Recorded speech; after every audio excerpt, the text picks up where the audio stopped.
سلام بچه ها، مخلصم و چاکرم. خوش اومدین به چنل خودتون. ورژن قبلی آهنگ گل من لئو رو من ریاکشن رفتم و واسهتون آماده کردم.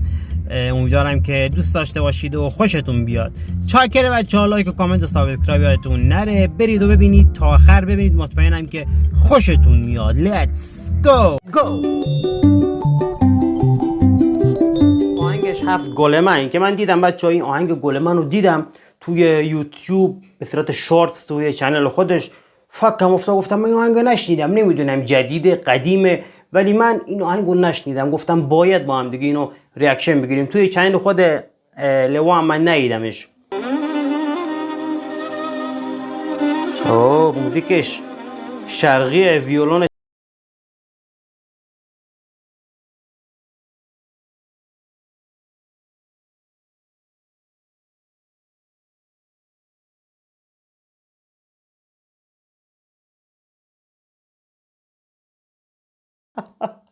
بچه از همین اول ترکون. یعنی لئو فقط میتونه قلب تو رو چنگ بزنی. بی نظیره. دیدی چی شروع شد؟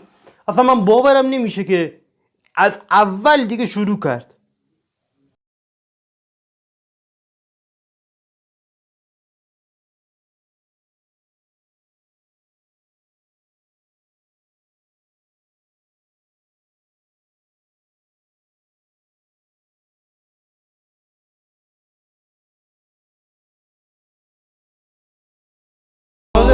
اینجا دیدیم بچه ها، گفت سوختم کلا. یعنی خارج خوند این تیکه رو، خودش خارج خواست بخوند.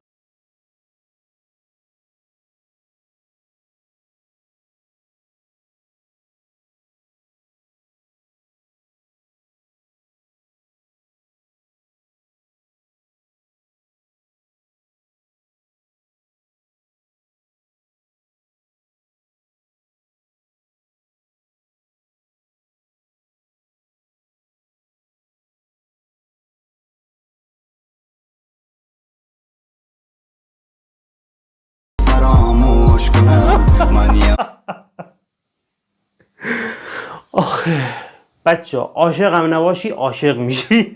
چقدر قشنگ میخونه لئو بچه ها، چه تونی داره. من سیگار نمیکشم که غممو فراموش کنم، شراب نمیخورم دردمو فراموش کنم.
بچه ها، این کتی ماه، این پیشی ماه، خب که اینجا نشسته.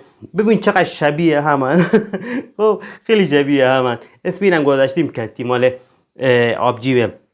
من عاشقش شدم. یعنی وقتی من لئو گوش میکنم باید به صورت این نگاه کنم.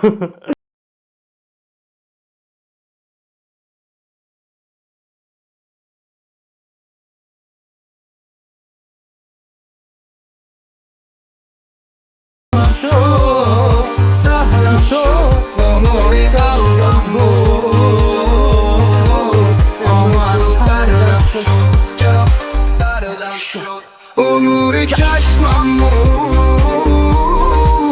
نمک رو زخمم شد سهرم شد نور قلبم آمد و دردم شد جا دردم شد. بی‌نظیر بود. ترکون لئو بچه‌ها. کتی برو سر جات. بی‌نظیر بود بچه‌ها. لئو که اصلا نمیشه که لئو خراب بودم که من آهنگ گل من از لئو رو دوست دارم. فکر کنم این آهنگ کاملش نبود چون تنظیمش خورده کار داشت هنوز، یعنی کار داشت. فکر میکنم آهنگ کاملش به زودی بیاد، ولی دیگه یعنی کلا ماهیتش همینه دیگه، یعنی چیز چکیده شدهش همینه. حالا شاید تنظیمش فرق کنه ولی تکستش و اینا فکر کنم همین باشه. چاکر بچه‌ها اگه لایک نکردید همین الان لایکو بزن داداش. یه لحظه صبر کن، برو همین الان بکوب لایکو. اگه ساب نکردی مشترک نشدی سابسکرایب بکن و زنگوله رم دینگ بزن. مخلص بچه‌ها تا دیداری دیگر. بدرود ها. راستی بچه خوشگلای من، در آخر یه ویدیو هم این بالا بهتون پیشنهاد میشه، اونم ببینید، مطمئنم که دوست دارید. تا دیداری دیگر. بدرود.